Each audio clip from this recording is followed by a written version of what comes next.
When people talk about poverty, it's easy to zero in on finances. But there's this deeper layer, a poverty mentality that actually affects how many live, think, and see themselves. It's wild because even people with enough resources can get stuck in a mindset of lack.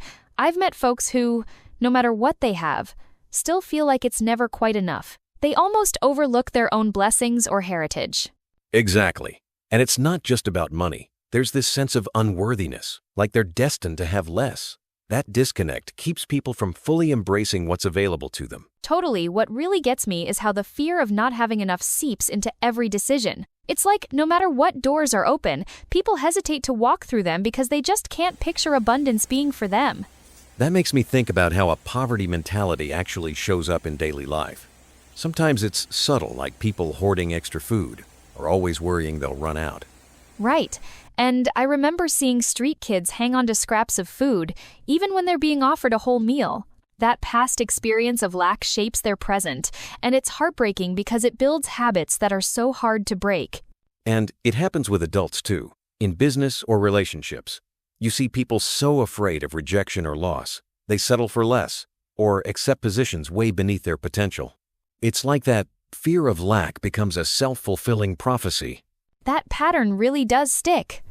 I've noticed some people always bargain or look for discounts, even if they can afford not to. It's almost like they can't trust that there will be enough for next time, so they hang on tight. What surprised me most is how often people forget they can do something.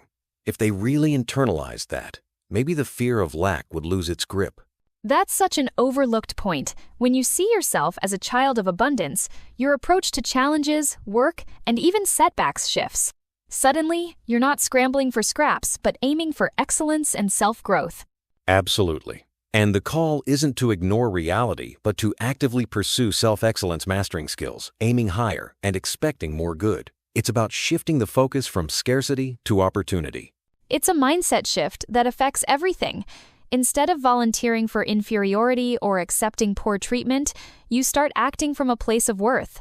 It's not arrogance, just recognizing your value and what you can offer your community. Funny thing is, when people start living with abundance in mind, generosity almost becomes second nature. And generosity doesn't just help others, it actually lifts the whole community. I've seen that. When folks support each other and stop competing for crumbs, businesses grow, relationships improve, and everyone benefits. Hoarding or undercutting hurts everyone in the long run. And it's more than just sharing material things. It's about fair transactions, being honest, and actually wanting your neighbor to prosper too. That's a whole new level of community health. And when that culture spreads, it's contagious. Suddenly, people aren't just focused on survival, but on helping each other thrive.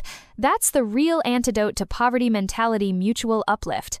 Switching gears a bit, I think people sometimes overlook non-monetary blessings like health, safety, or even peace at home. Those gifts keep us from financial disaster in the first place. Exactly. Sometimes, the money you don't have to spend on emergencies is worth more than any cash windfall.